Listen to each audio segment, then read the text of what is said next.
I'm Deirdre Cartmill. I have 2 collections published, Midnight Solo and Return of the Buffalo.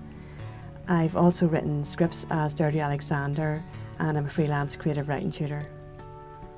I write poetry because I feel compelled to. I love it when I'm doing it. I really feel like it enriches me, but I think I also really want to connect with other people. I want to make them feel something when they're reading my poems.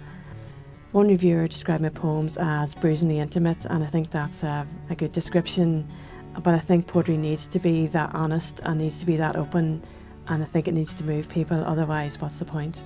I suppose inspiration starts for me when I see something and that then makes me feel something physically in my body, and when those two things happen together, I know there's the germ of a poem there.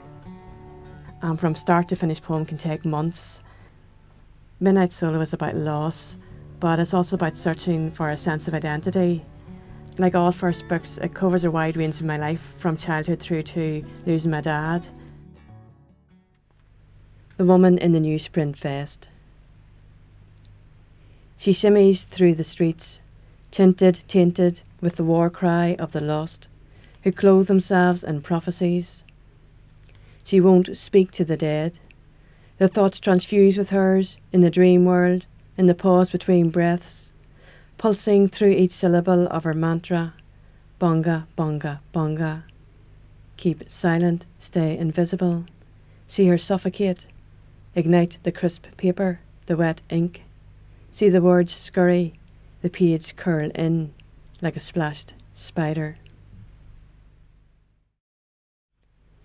This is a poem in memory of my dad. Aftermath. My dad spent the day ferrying the dead to the barracks' makeshift morgue. His bloodstained nails fleshed out the truth behind the first tense headlines. In a daze, he decommissioned his paramedic uniform, dumped jacket, shirt, socks, trousers, even his shoes in our kitchen bin. He smashed the lid down hard, lashed out, until the tears crashed over the no-man's land of his eyes. Powerless, I watched him surrender to his cries. I'd spent that day firing words at a blank page, trying to breathe life into their dead weight. I surveyed my cache of notebooks, suddenly aware my vision was useless to this man who gave life back to the dying. On finding Dad's rosary beads.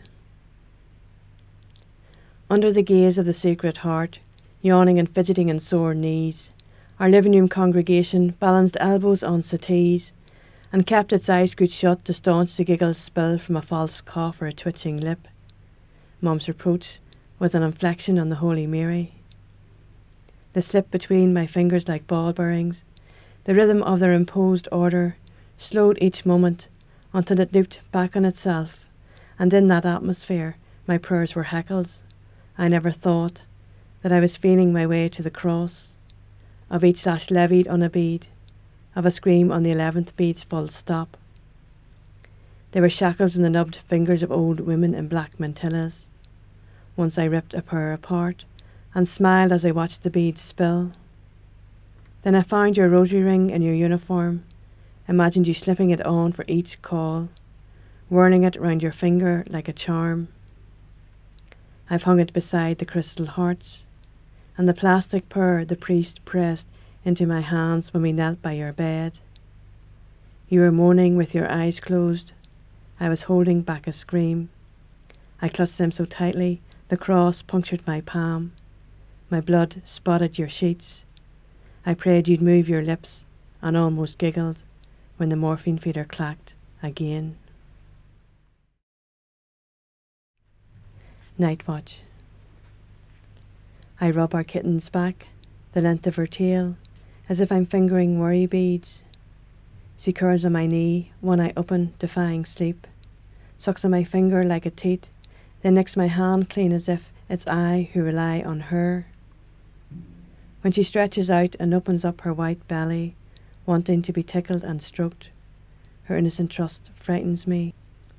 At night I creep out and bend my ear to her conch-like mouth. I rest my hand on her fur, feel the rise and fall of each fragile breath, counting down each heartbeat, until she wakes in the morning and paws the hanging mobiles, still and silent, above the empty cot in the nursery.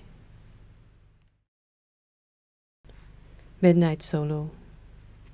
When your pillows are gone and my slack wrist lolls across the bed like a broken neck, my limbs linger on the edge of the heat, before seeping like melting ice into the dent that follows the curve of your spine like a skin pulled taut over the rim of a drum. My fingers ricochet back into something that's not quite silence, but a low hum like a crossed wire, where I might catch your voice crackling through, measuring the distance.